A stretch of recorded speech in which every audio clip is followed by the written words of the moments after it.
Sir నమస్కారం sir. నమస్తే అండి. సార్ వైఎస్ఆర్ ఫ్యామిలీ నుంచి మూడవ తరం రాజకీయ ఎంట్రీ రాబోతుంది సార్. అది కూడా జగన్మోహన్ రెడ్డి గారి పెద్ద కుమార్తె ఇప్పుడు పొలిటికల్ ఎంట్రీ ఇవ్వబోతుంది. ఆమె పొలిటికల్ ఎంట్రీకి రంగం సిద్ధమైపోయిందంటూ వార్తలైతే వినిపిస్తున్నాయి సార్. సో మరి ఎంపీగా వచ్చే ఎలక్షన్స్‌లో కంటెస్ట్ చేయబోతున్నారంటూ కూడా ఆ లెవెల్‌లోకైతే ప్రచారం జరుగుతుంది. మరి ఏం చెప్తారు ఎంట్రీ గురించి? మరి నిజంగా రాబోతుందా? లేకుంటే జస్ట్ ఇది ప్రచారమేనా సార్? అంటే హర్షారెడ్డి హ్మ్. ఆవిడ ప్రస్తుతం లండన్‌లో ఉద్యోగంలో ఉంది. హ్మ్. జాబ్ చేసుకుంటున్నారు. అలాగే రెండో కుమార్తె కూడా చదువు పూర్తి చేసుకొని సింగపూర్ సెంటర్‌గా ఆవిడ కూడా ఉద్యోగమే చేస్తోంది. హ్మ్. ఇద్దరూ ఉద్యోగాల్లోనే ఉన్నారు. హ్మ్. కాబట్టి పొలిటికల్ ఎంట్రీ ఇవ్వటం అనే దాని మీద అధికారిక సమాచారం ఏం కాదు ఇది. హ్మ్.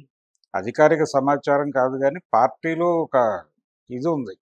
వస్తే బాగుంటుంది అనేది ఒక ఆకాంక్ష మాత్రమే. ఆవిడ వచ్చేస్తున్నారని కన్ఫర్మేషన్లు ఏం లేవు. రావచ్చు కూడా. వచ్చినా ఆశ్చర్యపోవాల్సినటువంటి అవసరం లేదు. ఎందుకంటే ఆల్రెడీ గతంలో ఆ పార్టీకి సంబంధించి విజయమ్మ గారు, షర్మిల హ్మ్. వాళ్ళిద్దరూ కూడా కొంత వెన్నుదన్నుగా ఉండేవారు. నెమ్మదిగా వాళ్ళిద్దరూ బయటికి వెళ్ళిపోయారు. విజయమ్మ గారు పర్లేదు కానీ షర్మిల గారు పూర్తి స్థాయిలో ఈయన్ని రోడ్డు మీద పెట్టి ఉతికి ఆరేయటం చూసాం మనం. ఆ సందర్భంగా 2024 ఎన్నికల్లో జగన్ ఓటమికి ఆవిడ కంట్రిబ్యూషన్ చాలా ఎక్కువై ఉంది. ఆవిడ కంట్రిబ్యూషను అలాగే సునీత గారి కంట్రిబ్యూషను చాలా పెద్దదే. హ్మ్. కాబట్టి ఈ సందర్భంగా పార్టీలో ఒక పవర్ఫుల్ లేడీ ఉండాల్సిన అవసరం ఉంది. ఈవిడ భారతి గారు ఎన్నికల సమయంలో తప్ప ఆవిడ బయటికి రావడం లేదు. హ్మ్. కానీ ఈ మధ్య కాలంలో బలంగా వినిపించిన మాట ఏంటంటే ఆవిడే పొలిటికల్ ఎంట్రీ ఇస్తారు అని. అలాగే ఈ మద్యం కుంభకోణం కేసు ఒకటి నడుస్తోంది అక్కడ. హ్మ్. అంటే లిక్కర్ స్కామ్లో డబ్బులు ఎక్కడికి తరలిపోయినాయి అనేది ఒక గొడవ నడుస్తోంది కదా. మిథున్ రెడ్డి అవును. వీళ్ళందరూ అరెస్టులు అయి బయటకు వచ్చి విజయసాయి రెడ్డి గారు అప్రూవర్గా మారి హ్మ్. ఈ కేసులో ఆ డబ్బులన్నీ భారతీ సిమెంట్స్కి వెళ్ళినాయి కాబట్టి భారతి గారు అంటే జగన్మోహన్ రెడ్డి గారు సతీ సమేతంగా జైలుకి వెళ్ళిపోతాడని, ఆ తర్వాత ఆవిడ పొలిటికల్ ఎంట్రీ ఉంటుందని, ఆవిడే వచ్చే ఎన్నికల్లో పార్టీని లీడ్ చేస్తారని ఇలా రకరకాల స్పెక్యులేషన్స్ నడిచినాయి. వాటిలో భాగమే ఇప్పుడు ఈ స్పెక్యులేషన్ కూడా. హ్మ్. ఈ హర్షారెడ్డి ఆవిడ రాజకీయాల్లోకి వస్తారు, ఎంపీగా పోటీ చేయబోతున్నారు. అంటే అవినాష్ రెడ్డి ఉన్నాడు హ్మ్. ఇప్పుడు కడప ఎంపీగా. అవును.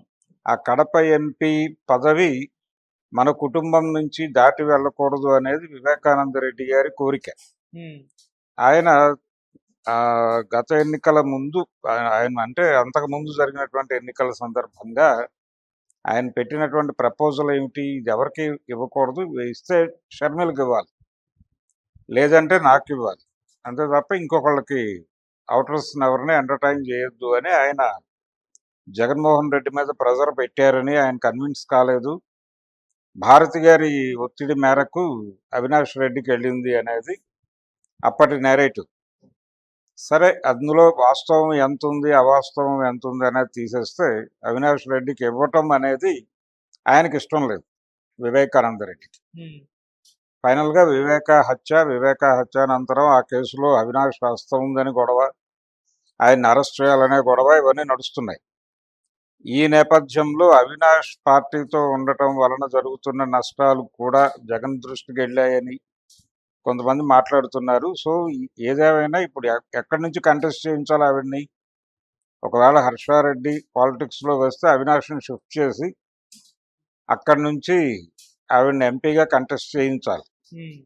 మరి అవినాష్ని ఎక్కడ పంపిస్తారు అనేది చూడాలి. దానికి ఆయన కన్విన్స్ అవుతాడా, తమ్ముడు కన్విన్స్ అవుతాడా, అన్నగారు చెబితే బాధ్యతగా స్వీకరించి. అంటే గతంలో వైఎస్ రాజశేఖర రెడ్డి గారికి వివేకానంద రెడ్డికి ఆ రిలేషన్ ఉండేది. ఆయన ఎమ్మెల్యేగా పోటీ చేయాలంటే ఈయన ఎమ్మెల్యేగా ఉంటే ఈయన రిజైన్ చేసేవాడు.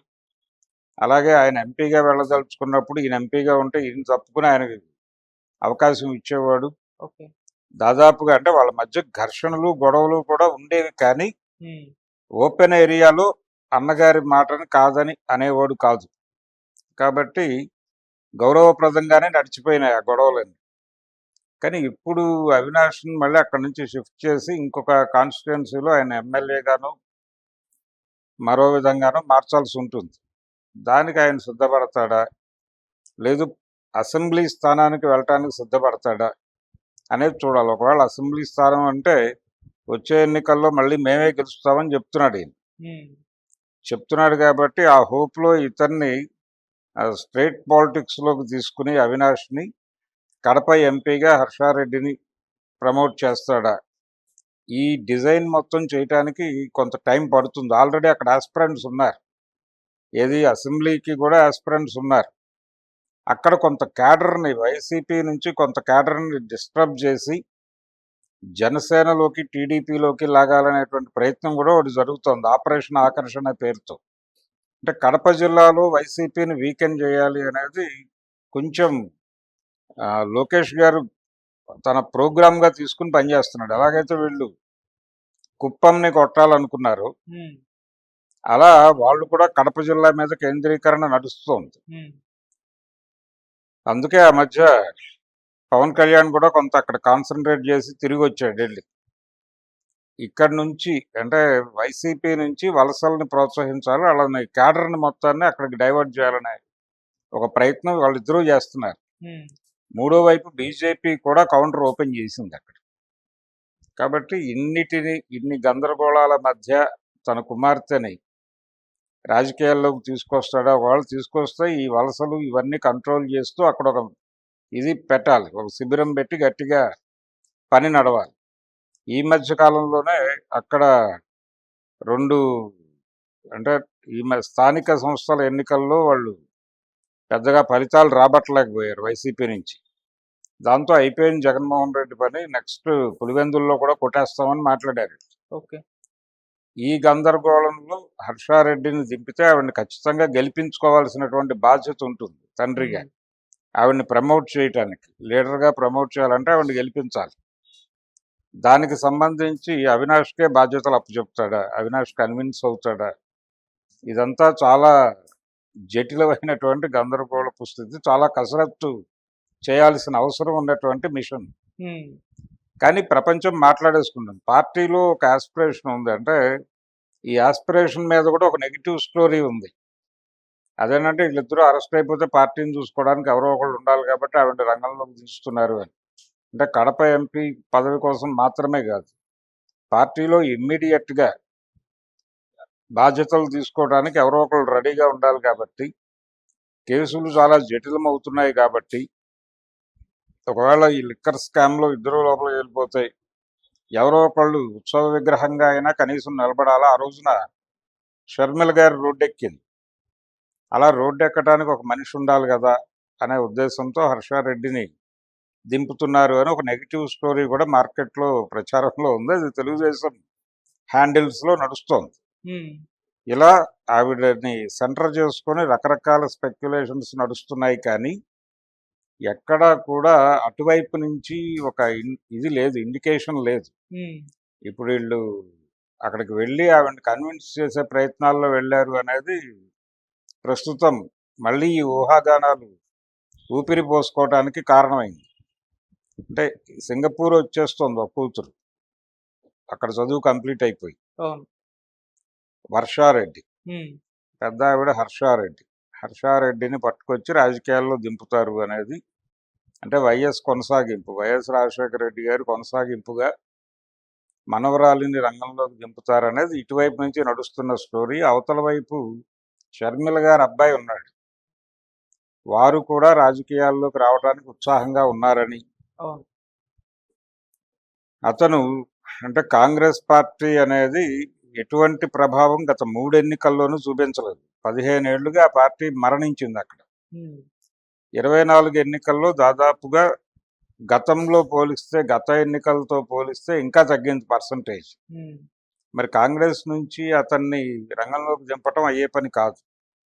అందుకని ఆవిడ జగన్మోహన్ రెడ్డి మీద దాడి చేయటానికి తన కుమారుణ్ణి జనసేన నుంచి కానీ టీడీపీ నుంచి కానీ పోటీ చేసే అవకాశం ఉంది, అటువైపుకు నెట్టి అట్నుంచి కొట్టించి ప్రస్తుతం రంగంలో ఉన్న పార్టీల ద్వారానే విజయం సాధించాలి. అలా కాకుండా కాంగ్రెస్ పార్టీ ఉద్ధరణ కార్యక్రమంలో భాగంగా తన కొడుకుని రాజకీయాల్లోకి దింపి ఏదో సాధించగలను అనేటువంటి భ్రమ అయితే ఆవిడికి లేదు. ఉమ్, అందుకని ఒకవేళ ఆ రాజకీయ ప్రస్థానం మొదలైతే ఆవిడ టార్గెట్ కూడా కడప ఎంపీ సీటే అవుతుంది. ఓకే. కడప ఎంపీ సీటే టార్గెట్ అయితే వాళ్ళ అబ్బాయిని రంగంలోకి దింపితే ఆవిడ టీడీపీ నుంచి అంటే కూటమి వైపు నుంచి గనక దింపితే ఆవిడ కూటమికి చాలా సహాయం చేసింది గత ఎన్నికల్లో. దానికి ఏదో విధంగా రుణం తీర్చుకోవాల్సినటువంటి బాధ్యత వాళ్ళిద్దరికీ ఉంది. జగన్మోహన్ రెడ్డి గారి మీద ఆ గెలుపు సాధించటం అనే దాని వెనకాల షర్మిల కంట్రిబ్యూషన్ చాలా ఉంది కాబట్టి ఆవిడికి రుణం తీర్చుకోవాల్సిన బాధ్యత చంద్రబాబుకి పవన్ కళ్యాణ్కి ఇద్దరికీ ఉంది. ఉమ్, అందుకని ఒకవేళ వీళ్ళు కడప ఎంపీగా హర్షారెడ్డిని రంగంలోకి దింపితే వ్యూహాత్మకంగా అంటే మా అబ్బాయి నాతో ప్రమేయం లేకుండానే పొలిటికల్ ఎంట్రీ ఇవ్వటానికి తగిన పార్టీని వెతుక్కుంటూ తెలుగుదేశం పార్టీలో చేరాడు, నేను కాదనలేకపోయాను అని షర్మిల గారు కొంగుతో కళ్ళొత్తుకునే అవకాశము ఉంది. అతను వెళ్ళి టీడీపీ చంద్రబాబు నాయుడు గారు వ్యూహాత్మకంగా అతను నిలబెట్టి కూటమి అభ్యర్థిగా అందరి మద్దతు కూడగట్టి వీళ్ళిద్దరి మధ్య పోటీ అనివార్యమయ్యి అతన్ని గెలిపించి ఈవిడ్ని వదిలించాలని ఆయన ఈవిడ్ని గెలిపించడం ద్వారా షర్మిలను కంట్రోల్లోకి తీసుకోవాలని జగన్మోహన్ రెడ్డి అనుకుంటే కడప పార్లమెంటు సీట్ అనేది చాలా పెద్ద కురుక్షేత్రంగా మారే అవకాశం ఉంది. ఓకే. అది ఇంకో రకంగా బావమరదళ్ళ సవాళ్ళు అని ఒక సినిమా కూడా తీసుకోవచ్చు కావాలంటే. అలాంటి ఒక సందర్భం ఏదైనా ఉత్పన్నం అవుతుందా ఈవిడ పొలిటికల్ ఎంట్రీ వార్తల స్పెక్యులేషన్ నేపథ్యంలో? ఇలాంటి సందేహాలు కూడా ప్రపంచంలో ఉన్నాయి. ఉమ్, మరి ఫైనల్గా ఏం జరుగుతుందో చూద్దాం. Okay sir. Thank you so much.